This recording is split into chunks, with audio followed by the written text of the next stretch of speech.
우리는 세옹지마라고 하는 고살 이야기를 알고 있습니다. 한 변방에 사는 노인이 자신이 아주 귀하게 기르던 말을 잃어버려서 너무 속상해했습니다. 내가 어떻게 키운 말인데 하면서. 그런데 도망간 그 말이 나중에 돌아올 때 더 많은 말들을 이끌고 왔습니다. 그 잃어버렸던 일이 오히려 복이 된 것입니다. 그래서 좋아라 했는데 그 데려왔던 말들 중에 아직 덜 훈련이 되었는지 그 늦게 가진 아들이 그 말을 타고 놀다가 그만 떨어져서 이제 영원히 이제 장애를 입게 됩니다. 그래서 너무 속상해했습니다. 복인 줄 알았는데 이게 뭐냐 하면서 그 늦둥이 아들이 절름발이로 걸을 때마다 속상해하고 이게 불행인가 생각했습니다. 그런데 시간이 지나다가 그 나라에 전쟁이 일어났을 때 모두 다 이제 전쟁에 나갈 사람들을 모아서 나가게 됐는데 자기 아들은 다리가 다쳤기 때문에 나가지 않아서 살 수 있었다. 이것이 오히려 또 복이 되었구나. 이런 얘기들을 하면서 인생에 일어난 일들은 정말 알다가도 모르겠다라고 하는 이 일들을 세옹지마라고, 인생사 세옹지마라고 말합니다. 오늘 읽었던 우리 이삭의 이야기가 성경 안에는 본문이 많지 않습니다. 26장, 27장이 거의 전부를 이루는데 26장의 이삭의 얘기가 꼭 세옹지마의 이야기를 듣는 듯합니다. 한번 보십시오. 그렇게 느낄 수밖에 없는지. 26장 1절입니다. 여러분 1절 말씀 한번 볼까요? 우리 같이 읽습니다. 26장 1절 시작. 아브람 때 첫 흉년이 들었더니 그 땅에 또 흉년이 들매 이삭이 그랄로 가서 블레셋과 아비멜렉에게 이르렀더니 여러분 흉년입니다. 흉년. 여러분 원래 뉴스를 보면서 날씨 때문에 어떤 작황이 좋지 않다, 수확이 양이 떨어졌다라고 하면 우리는 그렇구나 정도로 듣지. 굉장하게 이러다가 죽겠네 이 정도는 받아들이지 않지 않습니까? 그러나 그 시대의 흉년이란 말은 살 길이 없습니다. 오직 하늘에 내리는 비로 식물이 자라고 그것으로 농사하고 그것으로 이제 목축을 하는데 흉년이 들었다라는 이 말 한마디는 그러면 다른 거 먹고 살지라는 길이 없는 시대에는 이게 곧 생존의 위협을 느끼는 굉장한 힘든 일입니다. 자, 이것이 이삭에게 닥친 흉년은 불행이지 않습니까? 근데 그 불행이 불행으로만 되는 게 아니에요. 8절 보십시오. 그 흉년을 겪으면서 그 땅에 오래 있게 됩니다. 있을 때에 농사를 어깨너머로 배웁니다. 이삭은 목축이 주된 업이지 그의 전공은 농사가 아닙니다. 그의 아브람 때부터 그래 왔습니다. 그런데 그 농사일을 손을 댔던 계기가 되었습니다. 그 흉년이 가져온 삶의 도전들이었죠. 그래서 배우게 된 거예요. 그런데 그게 뭘 가져왔느냐? 여러분 12절 13절을 읽어봅니다. 시작. 그 땅에서 농사하여 그해 100배나 얻었고 여호와께서 복을 주심으로 그 사람이 창대하고 왕성하여 마침내 거부가 되어.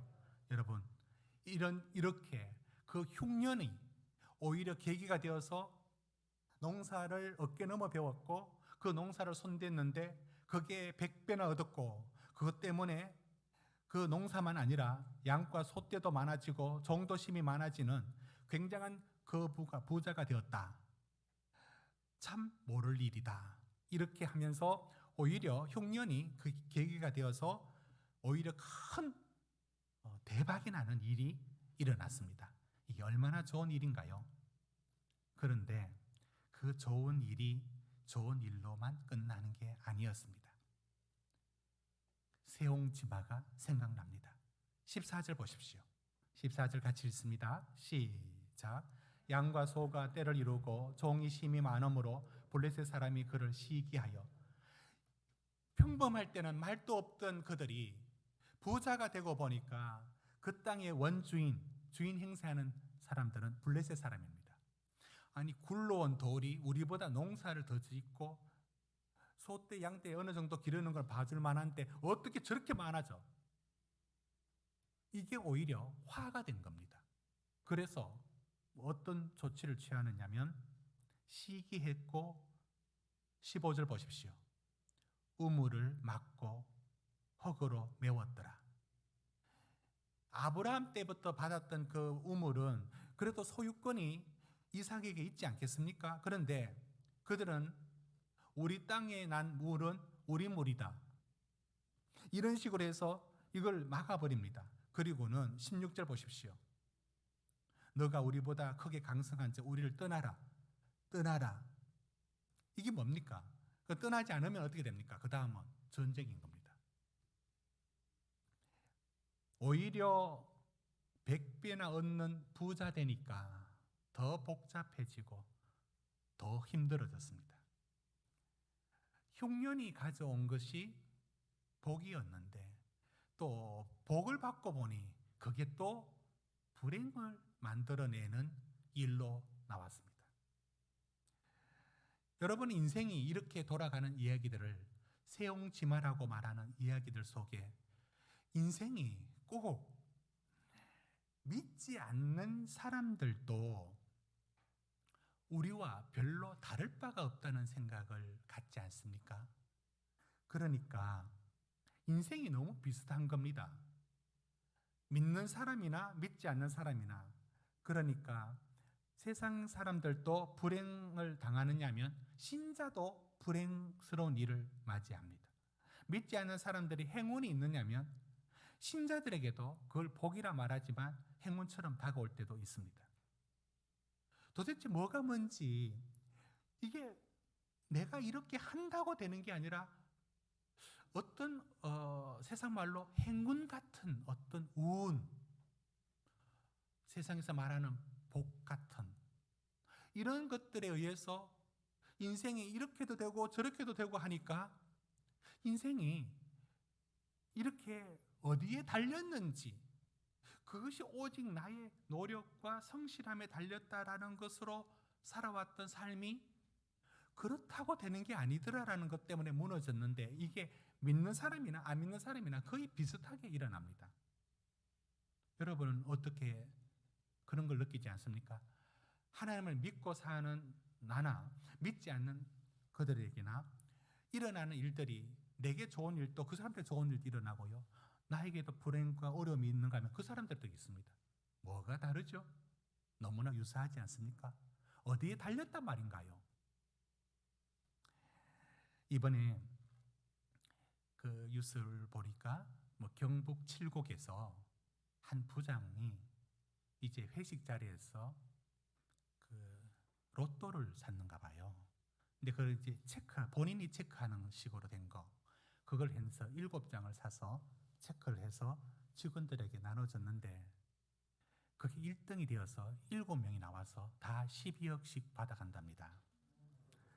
아까 아는 아멘은 안 나오고 이럴 때 막 감탄사 나오고 내가 이럴 줄 알았다니까요. 그렇다니까요. 왜 이런 일이 왜 제게는 안 일어날까? 제가 지하철을 환승하면서 있는데 그 마침 그 안에 가게에서 복권을 파는 가게에 사람들이 줄을 서 있더라고요. 그래서 저 왜 줄을 서 있을까 하니까 복권을 고르고 있고 그렇습니다. 그래서 제가 지나가려다가 나도 복권을 한 장 사보면 어떨까? 그런 마음이 들었습니다. 그런 마음이 들어서 이게 저는 얼마인 줄 몰랐어요. 1,000원 정도인가 얼마 안 하는데 난 굉장히 비싼 줄 알았어요. 그래서 이렇게 살려다가 이렇게 가격 보니까 물어보니까 뭐 이렇게 하면 된다고 했습니다. 근데 손에 잡았다가 나왔습니다. 여기 복권을 살 때 우리 성도님들이 혹시 옆에 와서 딱 보면 목사님 뭐 하세요 하면은 그때 할 말이 별로 없을 것 같고 이제 좀 생각이 좀 복잡해졌습니다. 그러니까 이런 마음이 그때 그 마음이 든 건 아니지만 어렴풋이 이런 생각이 들었습니다. 나중이라도 내 인생이 행운을 기대어서 살아야 될 만큼 그렇게 소시민적인 대열에 끼고 싶지 않다는 마음이 들었고, 하나님이 주시는 복으로 살아가는 인생이 물론 그걸 통해서 당첨되면 그게 복이라고 할 수도 있겠죠. 또 그런 일도 있을 수는 있겠죠. 그러나 그걸 사서 거기에 하루 정도 기대와 꿈을 갖는 것으로 사는 자체가 그렇게 살고 싶지 않았습니다. 그건 나중에 든 생각이지만 그때도 그런 생각이 얼핏 나서 못 샀습니다. 나중에 기회 되면 한번 사볼 겁니다. 그런데 그러니까 왜 복권을 사느냐면 인생이 모르잖아요. 어느 날 갑자기. 그러니까 세옹지망의 얘기도 인생을 말할 때 사람들은 대부분 이게 이렇게 될지 저게 저렇게 될지 모른다는 것을 때로는 위로하는 마음에서, 때로는 인생사가 그렇다는 차원에서 얘기합니다. 저는 이런 인생이 도대체 행운에, 어떤 우운에 달린 것처럼, 도대체 어디 달려있는 것처럼, 그게 믿는 사람이나 믿지 않는 사람이나 너무나 유사하다는 사실이 저는 시험거리가 됩니다. 왜냐하면 하나님을 믿는 저에게는 일어나는 일이 세상 사람들과 뭔가 달라야 된다고 생각이 드는데, 그것이 너무나 동일하게 비슷하게 일어나니까 그러면 하나님은 내게 뭘 하시느냐의 질문을 만들어내기 때문에 그건 제게 시험거리입니다. 사랑하는 성도 여러분, 오늘 이 본문을 읽고 우리가 뭘 찾아야 되느냐면, 내가 살아가는 삶에 세상 사람들과 크게 다를 바 없다는 게 솔직한 고백 아닙니까? 그러면 그래도 뭔가 다른 것이 있을 것이다. 그걸 찾지 못하면 우리 신앙은 굉장히 세상을 닮아갈 것이고, 우리 역시 행운이라는 것에 인생을 걸고 살아갈 수밖에 없는 그런 모습을 갖지 않을까요? 그러니까 우리는 이 본문에서 뭘 찾아내야 합니다. 그리고 찾을 성경은 그게 무엇인지 말하고 있습니다. 우리 함께 찾아가 보려고 합니다. 자, 이삭이 하나님의 아브라함의 약속을 이어받은 사람입니다. 여러분 2절에서 4절 한번 보십시오. 같이 읽습니다. 2절에서 4절 시작. 애굽으로 내려가지 말고 내가 내게 지시하는 땅에 거주하라. 이 땅에 거류하면 내가 너와 함께 있어 내게 복을 주고 내가 이 모든 땅을 너와 내 자손에게 주리라. 내가 내 아버지 아브라함에게 맹세한 것을 이루어 내 자손을 하늘의 별과 같이 번성하게 하며 이 모든 땅을 내 자손에게 주리니 내 자손으로 말미암아 천하 만민이 복을 받으리라. 하나님의 약속을 받았습니다. 아브라함은 갈대아 우르와 하란에서 떠나오는 소명이었다면, 이삭은 그 땅이 흉년이 들어도, 살기 힘들어도, 블레셋 사람이 괴롭혀도 어떻게 하든 붙어 살아라. 이게 이삭이 받은 사명입니다. 그 땅에 떠나면 안 됩니다. 애굽으로 가면 안 됩니다. 더 잘 살 수 있는 길이 있어도 그곳 가면 안 되고 어떻든 붙어 살아야 되는 게 이삭의 소명입니다. 그러면 붙어 살만해야죠. 그렇지 않습니까? 붙어 살만한 것이 아닙니다. 물론 여러분 12절 다시 보십시오. 하나님이 복을 주신 게 있습니다. 100배나 얻었고 하나님 복을 주셔서 자기가 잘 못하는 농사를 지었는데도 크게 큰 복을 받았습니다. 그러나 여러분, 이 성공이 전부가 아닌 겁니다. 여러분 13절 다시 보십시오. 창대하고 왕성하고 거부가 되었죠. 그렇지 않습니까? 여러분 어떤 성공한 사람한테 몇 년 전에 성공한 사람한테 여러분 찾아가서 이렇게 한번 물어보십시오. 당신 지금 행복하시죠? 그만한 성공을 이루었으면 행복해야죠. 행복할 것 같은데 행복하죠? 라고 물으면 그 사람은 이렇게 대답할 겁니다. 행복했죠? 석 달 동안 하늘을 나는 거지 내가 이 땅에 사는 것 같지 않았죠. 너무너무 행복했죠. 그러나 그 행복은 유효 기간이 있습니다. 얼마 가지 않습니다. 그게 인생 같아요. 여러분 14절 다시 한번 읽어봅시다. 14절 시작. 양과 소가 때를 이루고 종이 심이 많으므로 블레셋 사람이 그를 시기하여 부자 되고 보니 이제 상황이 완전히 달라져서 가만두지를 않습니다. 그러니까 여러분 몇 년 전에 여러분 자녀들에게 아주 기쁜 소식이 있다 합시다. 자, 그 소식을 갖고 있다고 해서 지금 일어나는 여러 가지 정말 스트레스 받고 힘든 일을 맞이했으면 이거 교환됩니까? 아, 내 그 몇 년 전에 너무 큰 성공을 이루었고 복된 일을 만났으니까 자, 이거 하고 이걸 갖고 있는데 이 큰 지금 당하는 여러 불행들하고 가져오면은 이게 어떻게 교환이 이루어집니까? 어떻게 이루어지던가요? 언제나 기쁨은 슬픔이 기쁨을 이기고요. 불행스러운 일들이 행복한 일들을 압도합니다. 항상 두 가지가 동시에 들어와도 기쁨이 집니다. 행복이 집니다. 어김없이 이삭이 삶이 14절에 우물을 메워버리는 일을 당할 때 그게 어떤 일이겠습니까? 땅을 파고 돌을 축을 짜고 우물을 날까 안 날까 우물이 안 나는 그곳에서 우물을 파는 일이 얼마나 고됩니까? 여러분 우물 팠다는 얘기가 오늘 굉장히 많이 나오는데요. 우물 팠다는 얘기가 그거 단순한 얘기가 아닌 겁니다. 물 파서 안 나오면 못 사는 겁니다.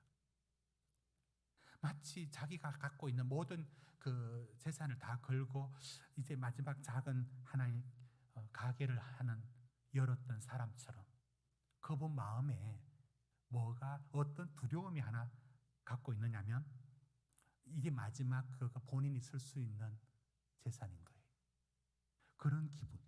이삭은 매번 그런 기분으로 우물을 팠습니다. 그런데 이렇게 시작된 일들이 그 앞에 있었던 100배나 얻었다라는 대박난 그 부자된 이야기는 간 곳 없어지고 매일 눈만 뜨면 여러분 이제 확인합시다. 어떤 일을 당하느냐. 15절 한번 보십시오. 우리를 떠나라는 거예요. 가라는 거예요. 나그네가 이런 서러움을 당합니다. 이게 이삭입니다. 아직 하나님이 약속한 땅을 여기 머물러 살아야 되는데 떠나면 안 되는데 떠나라는 거예요. 할 수 없이 떠납니다. 어디로? 17절 보십시오. 그 아래 있었는데 그 아래에서 골짜기로 들어갑니다. 거기서 16절에 다시 우물을 팝니다. 그런데 그 우물은 어떻게 됩니까? 그게 아브라함이 죽은 후에 블레셋 사람들이 메웠던 우물인데 그게 어떻게 되느냐면 그래서 다시 팠습니다. 19절 보십시오. 드디어 다시 샘의 근원을 찾았습니다. 환호가 터졌을 겁니다. 와, 이제 됐다. 물줄기를 찾았다고. 그러나 그것도 한 3일. 20절 보십시오. 소문 듣고 다가온 그랄 사람들이 시비를 붙습니다. 이거 내놔라. 또 다툼이 일어납니다. 21절 우리 같이 읽읍시다. 시작. 또 다른 우물을 팠더니 여러분 우리는 어떤 말과 다른 사람에게 일어난 일들을 굉장히 단순화시키고 쉽게 생각합니다. 우물을 팠다. 그리고 또 우물을 팠다. 또 우물을 팠다니까 그 뭐 쉽게 그냥 여기 웅덩이 파고 또 파고 그러면 되는 줄 압니다. 여러분 지금 이삭이 머물렀던 지역 이스라엘의 이 팔레스타인 지역의 그 남쪽을 네겝을 아는데요. 지도 한번 보십시오. 지도 보여주십시오. 거기 보면은 지금 진한 갈색이 아니고 그 왼쪽에 있는 그 삼각형 모양이 있죠. 이게 팔레스타인 땅 이스라엘인데 그 아래쪽이 삼각형으로 되어 있지 않습니까? 이집트하고 연결된 바로 그것이 이스라엘의 60%를 차지하는 네겝 지역인데 얼마나 메마르고 강수량이 지금 또 150mm밖에 안 됩니다. 그러니까 사진 한번 볼까요? 이런 곳입니다. 황량하죠. 저곳에 있는 나무들을 보면요, 이렇게 삼각형 모양이 아니라 역삼각형 모양입니다. 왜냐하면 뿌리가 워낙 건조하니까, 비가 없으니까 그늘을 만들어서 자기 생존을 하는 나무 형태를 이룹니다. 나머지 사진도 보여주십시오. 이렇게 황량합니다. 그러니까 물이 어디 있을까? 여러분, 저기 어디 물이 흘러가야 이쪽에 물 파면 물이 나오든지 하지, 물이 흐르는 게 없는 거죠. 다른 사진. 자, 이렇게도, 다음 사진. 이렇게도 황량한 곳입니다. 자, 여기서 우물을 파는 겁니다. 그럼 어디 파야 나옵니까? 됐습니다. 이런 곳에 이삭이 우물을 파야 된다고 했을 때, 그 우물을 겨우겨우 파서 물이 나왔다라고 환호했을 때 얼마나 기뻤을까요? 그런데 잠시 그 기쁨을 잠시 앗아가는 블레셋 사람들이 와가지고 이게 내 거라고, 그러다가 시비 붙으니까 돌로 다시 메워버렸을 때, 몇 달을 파서 판 우물을 한 번에 메워버리는 것은 단번에 메워버리지 않습니까? 얼마나 실망했을까요? 이런 일을 지금 반복하고 있습니다. 자, 이렇게 반복되고 있을 때에 이삭은 이 우물 파는 일들이 끝이 안 납니다. 22절 보십시오. 여기서는 이제 하나님이 우리를 좀 좋게 하실 것이다 라고 말합니다. 그러나 그게 끝이 아니에요. 25절 보십시오. 우물을 받더라. 또 끝이 아닙니다. 또 보십시오. 32절 보십시오. 우물을 얻었다. 여러분, 브리세바에 와서도 계속 이 우물을 파는 일을 합니다. 사랑하는 성도 여러분, 여러분이 이삭이라면 지금 행복할까요? 부자가 되었어요. 그래서 행복하겠지라고 생각할 수 있을까요? 여러분이 이삭이라면 여기서 행복을 느낄까요? 불행을 느낄까요? 불행입니다. 그의 농사에서 100배 얻은 일은 금방 잊혀지고요. 눈만 뜨면 블레셋 사람들이 와서 이거 내 우물이라고, 그때는 우물 없으면 못 삽니다. 메워버리고 갈 때 이삭은 매일매일 이 일을 견디고 살아야 했습니다. 그게 뭐 어떻게 행복하다고 말할 수 있겠습니까? 그렇습니다. 이 일은 왜 당합니까? 하나님의 약속을 지키려고, 그 땅에 애굽 못 가고 여기 붙어 있어야 되기 때문에 당하는 일입니다. 여러분, 인생을 이삭이라고 별로 다를 바가 없는 것 같아요. 세상 사람이나 이삭이나 우리나 인생상 세옹지마라고 했는 것처럼 그렇게 무엇에 달렸는지 모르게 이런 일 저런 일로 이렇게 고되게 살고 있는 이삭을 보면, 이삭이 하나님 앞에 약속을 지키고 살아가는 사람으로서 하나님이 뭘 도와주는가를 이삭은 지금 보지 못하고 있습니다. 우리 보기에도 잘 보이지 않습니다. 그런데 여러분, 우리가 세상 사람들하고 똑같아 보여요. 그들이 당하는 일이나 우리가 당하는 일이나, 그들에게 일어난 좋은 일이나 우리에게 일어나는 좋은 일이나 다를 바 없어 보입니다. 그런데 다른 게 있습니다. 그게 뭔가요? 여러분, 이삭이 느끼는 삶은 이런 겁니다. 힘들다. 또 우물을 메워버리는구나. 또 어떻게 우물을 팔까? 어디 팔까? 이게 스트레스 받고 살아가는 이삭의 생활이었어요. 그리고 계속 쫓겨서 골짜기에서 이제 브엘세바까지 쫓겨나옵니다. 그런데 이 그랄 땅에 그나마 좀 나았는데 브엘세바로 올수록 더욱더 황폐한 땅밖에 없습니다. 그런데 이상하게 이삭의 눈에는 보이지 않는데 믿음 없는 이삭을 괴롭히면서 쫓아냈던 아비멜렉이 브엘세바로 가 있는 이삭에게 찾아와서 이런 말을 할 때 이삭도 깜짝 놀랐을 겁니다. 보십시오. 26절. 아비멜렉이, 여러분 16절 보십시오. 이삭을 쫓아냈지 않습니까? 그 아비멜렉이 군대 장관하고 찾아와서 이삭에게 찾아온 겁니다. 27절 이삭이 말합니다. 나를 미워해서 쫓아낼 때는 언제고 지금 왜 왔느냐라고 이삭이 말합니다. 그때 떠나 있는 이삭을 찾아온 아비멜렉이 왜 찾아왔는지 깜짝 놀랄 말을 합니다. 여러분 28절을 우리 같이 읽습니다. 시작. 그들이 이르되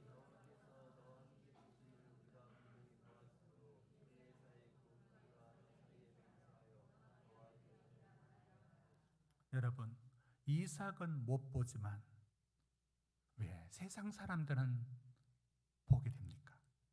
왜 아비멜렉은 어떻게 보았을까요? 여기 28절 다시 보십시오. 우리가 분명히 보았대요. 뭐로 봤는데? 뭘 보고 하는 말입니까? 뭘 보고 하는 말일까요? 이삭은 그가 하나님의 복으로 많은 것을 누리고 살게 되었지만 그의 매일 부딪히는 삶은 그건 며칠 가지 않고 계속 시달리고 살았어요. 우물 때문에 분쟁이 일어났고 그래서 못 봤죠. 현실이 그랬으니까. 그런데 오히려 그걸 멀찍이서 지켜보고 있던 아비멜렉, 이삭을 쫓아내게 했던 사람, 우물 분쟁을 일으켰던 그 사람이 와서 하는 말이 뭐냐면 우리가 분명히 봤는데 여러분 그들이 무슨 믿음이 있습니까? 믿음의 눈으로 본 건 아니잖아요. 그냥 육신의 눈으로 본 거잖아요. 육신의 눈으로 본 것이 뭔데요? 파는 데마다 우물이 나온 거예요. 6번, 7번 오늘 우물 판 얘기가 나오는데 우물을 팠는데 우물 파는데 자기들은 메워버렸는데 가서 파는 데마다 물이 나오는 거예요. 이삭은 그것이 하나님이 자기를 돕고 있는 기적처럼 못 느꼈을 거예요. 우리가 그런 것처럼 못 느낍니다. 고생밖에 보이지 않고 파놓으니까 그 다음 메워버리고 또 분쟁이 일어나서 그걸 다 만들어 놓은 걸 두고 떠날 때 어떤 마음이겠어요? 그러니까 이삭에게는 현실이 너무나 무거워서 못 볼 수 있었어요. 그런데 오히려 아비멜렉 쫓아냈던 그 사람들이 보기에 이상한 거예요. 이상하다. 왜 저들은 가는 데 가서 우물을 파는 데마다 왜 물이 나오지? 분명히 봤다는 건 그들은 믿음의 눈으로 보는 거 아니지 않습니까? 눈에 보여야만 보는 거 아닙니까? 우물 본 거 아닙니까? 다른 게 뭐가 있습니까? 자기 힘에 밀려서 쫓겨가면서도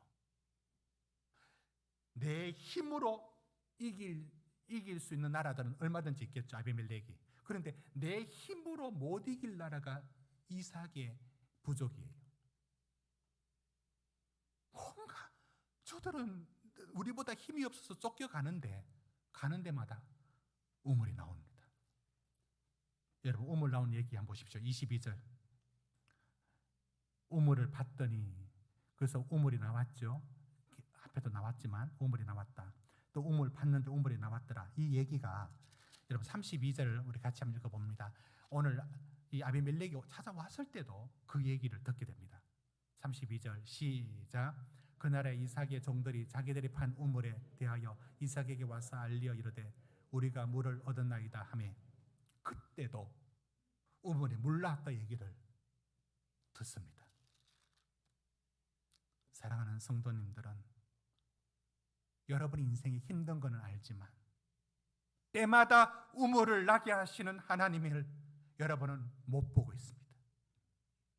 때마다 하나님이 그 우물을 팠는데 그 우물 때문에 속상하고 억울하고 답답한 일은 여러분의 현실이고 우물이 나왔을 때 그 우물이 하나님의 도움인지를 여러분은 모르고 저도 모르고 살고 있습니다. 그뿐인가요? 우물을 한번 팠는데 메워버렸다는 것은요, 한번 모든 걸 투자했는 일을 망하는 일과 똑같습니다. 그 일을 6, 7번을 합니다. 여러분 그 힘은 어디서 나왔을까요? 그러니까 이삭이 굉장히 긍정적인 마인드를 갖고 있어서 우물을 파고 메워버려서 그러면 또 파고 그렇게 단순한 일이 아니지 않습니까? 누가 입원해서 수술을 받았다 합니다. 그리고 퇴원을 했대요. 우리는 말합니다. 그분 퇴원하셔서 끝. 그러나 그분은 그 이후로 그 수술 이후에 달라진 자기 삶을 고스란히 겪고 살아야 되는 일은 본인만이 겪어야 될 고독한 일들이죠. 제가 지금 말씀드리는 것은 말은 쉽고 단순하게 말할 수 있습니다. 우물 팠다, 수술 받았다. 그러나 그 일을 실제 당하는 일은 너무 힘들고 괴로운 일들인 겁니다. 이삭이 그 일을 겪고 있으면서 다시 우물을 팔 힘은 어디서 나왔을까요? 그건 우리는 이삭 거라고 생각합니다. 우리가 그런 것처럼. 우리는 우리 마음 잘 먹으면 언제나 다시 일어날 수 있다고 생각합니다. 우리 용기만 가지면 툭 털고 일어날 수 있다고 생각합니다. 그게 우리 것이로 생각합니다. 그게 우리 것이 아닌지를 왜 우리는 모를까요? 어떤 사람이 잠 하나는 끝내주고 잘 자는 사람이 있었는데 나이가 좀 들고 어떤 굉장히 신경 쓴 일을 겪으면서 불면증이 왔어요. 처음으로 알았대요. 잠을 자는 게 쉽지 않다는 것을. 내 마음대로 잠을 잘 수 없다는 것을 그때 처음 알았어요. 잠도 내가 자면 자는 잠이지만 내 잠이 아니에요. 그 잠도 여러분들 중에는 여러 호르몬의 변화, 신체적인 변화로 인해서 불면증이 있는 분들이 혹 있을 수 있습니다. 그거 안고 살 수도 있고 또 견디면 또 살아갑니다. 그러나 지금껏 살아오면서 편하게 잠을 잤던 일들이 그게 우리 것으로 생각했지만 우리 것이 아니었습니다. 그것도 정말 축복이었고 은혜였다는 것을 며칠 잠 못 잔 사람은 그렇게 말할 겁니다. 여러분, 이삭이 다시 툭 털고 일어나서 다시 우물을 파러 가러 갈 때 그 힘은 누가 주셨을까요? 여러분, 언제나 하나님이 우리에게 주시는 일에 대해서는 우리는 언제나 등잔 밑이 너무 어둡습니다. 하나님이 돕고 있다는 사실을 못 봅니다. 우리가 그러합니다. 여러분, 다윗이 사울에게 쫓겨다니는 삶을 10여 년을 삽니다. 그러나 하나님이 그를 어떻게 돕느냐면 사울의 아들 요나단이 다윗의 친구가 되어서 언제나 그 편이 됩니다. 놀랍지 않습니까? 그가 쫓겨다니는 사울에게 쫓겨다니고 있지만 그를 돕는 사람은 바로 옆에 사울의 아들 요나단이 그 편이 되어서 다윗을 지켜줍니다. 우리는 가장 가까이서 지켜주는 분이 하나님의 역사임을 모릅니다. 이 말 잘못하면 참 우스운 얘기가 됩니다. 그러니까 8분출이라 하죠. 잘못 들으면 그렇습니다. 저는 제 인생 50이 넘어서 알게 된 게 있습니다. 병원 신세 2번 지고 나서야 알게 된 게 있습니다. 하나님이 어디서 나를 돕느냐 이렇게 생각을 하면서 여러분, 우리가 말할 수 있는 게 있고 말할 수 없는 것 사이에 있지 않습니까? 많은 일들은 제가 고민하고 제가 겪어야 하는 일들 속에서 참 하나님이 어디서 나를 돕느냐 이런 생각을 가질 때가 종종 있어 왔습니다. 그런데 2번을 수술을 끝내고 50이라는 나이를 지났어야 하나님이 깨달아 준 게 있었어요. 저는 저희 아내를 초등학교 때부터 친구로 만났고 지금까지 이제 부부로 살고 있습니다. 그냥 부부인 줄 알았어요. 어떻게 잘 사느냐 못 사느냐 그런 얘기하는 게 아니고 잘 낳느냐 못 낳느냐 그런 얘기가 아니고 가장 힘든 그 자리마다 24시간 저를 챙겨주는 사람이 제 곁에서 있다는 사실이 저는 그것이 하나님의 선물이라는 관점으로 보지를 못했습니다. 하나님이 저를 돕고 있는, 굉장히 이 설교를 하다 보니까 제 중심적으로 말을 하고 있으니까 오해 없으시기 바랍니다. 저에게 하나님이 어떤 식으로 돕고 있는지를, 우리는 하늘에서 번쩍거리면서 내려오는 기적으로 임해야 그게 하나님 돕는다고 생각합니다. 하나님이 가장 가까이, 하갈의 발밑에 샘물이 있었던 것처럼 바로 발밑에 살길을 열어두신 것처럼 여러분의 삶에도 가장 가까이에 하나님이 여러분의 삶의 고달픔을 이겨낼도록 하나님의 손길로 주신 가족이 있습니다. 우리는 그걸 선물로 못 봅니다. 이삭이 그런 것처럼. 그러나 차라리 멀리 떨어져 있는 아비멜렉이 신기하다는 거예요. 너 분명히 하나님 뭔가 같이 하는 것 같다. 나는 하나님 안 믿지만 뭔가 한 게 하고 있다. 오히려 아비멜렉이 보고 찾아옵니다. 사랑하는 성도님들의 삶의 길에 이삭처럼 오늘도 우물을 파야 되고 그 우물이 메워진 일 앞에 실망하고 절망하지만, 그러면 하나님은 어디서 돕느냐고요? 하나님은 우리를 떠나지 아니하시고 언제나 가장 가까이에서 여러분의 손을 붙들고 있습니다. 여러분의 마음을 붙들고 있습니다. 그 우물이 메워졌을 때 여러분은 절망했을 거예요. 여러분은 실망했을 겁니다.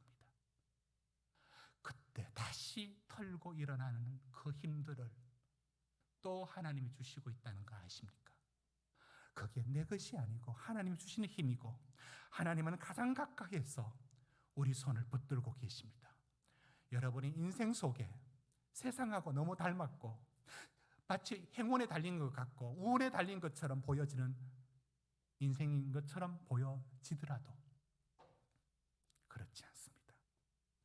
그래서 시편 127편은 우리에게 이렇게 말하죠. 말씀 띄워주십시오. 이렇게 말합니다. 표준 세번역으로 읽겠습니다. 시작. 먹고 살려고 애써 수고하는 모든 일이 헛된 일이다. 주께서는 사랑하시는 사람에게는 그가 자는 동안에도 복을 내리신다.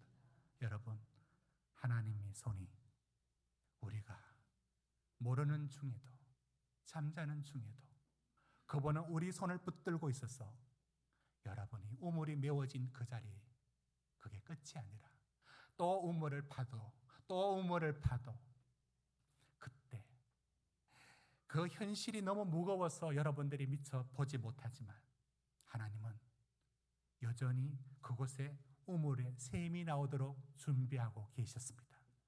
그리고 다시 우물을 팔 힘을 부어주셨습니다. 그 일을 지금도 우리 삶에서 하나님은 행하고 계십니다.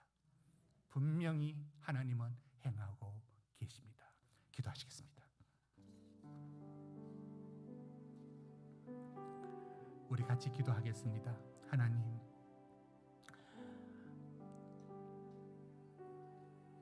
우물이 메워진 일 앞에 또 우물을 어떻게 파요? 또 파야 된대요. 그리고 끝이 아니었어요. 그래서 이삭은 못 봤습니다. 하나님이 이 땅에 하나님 앞에 약속 붙들고 살고 있는데 뭘 주시느냐고. 100배 받은 복은 금방 지나갔고 그거 유효기간 며칠 가지 않았고 날마다 삶은 무거웠고 힘들었습니다. 그러나 그 일들 속에서도 하나님은 분명히 파는 곳마다 우물 나게 하셨고 팔 힘을 주셨고 그를 붙들고 계셨습니다. 이것이 세상 사람들과 우리의 달라진 부분입니다. 잠자는 동안에도 도우시는 하나님, 결국은 합력하여 선을 이루시는 하나님. 이제 기도할 때 하나님은 결국은 합력하여 선을 이루어 가시는 놀라운 분이심을 우리 고백하며 기도로 나아가겠습니다.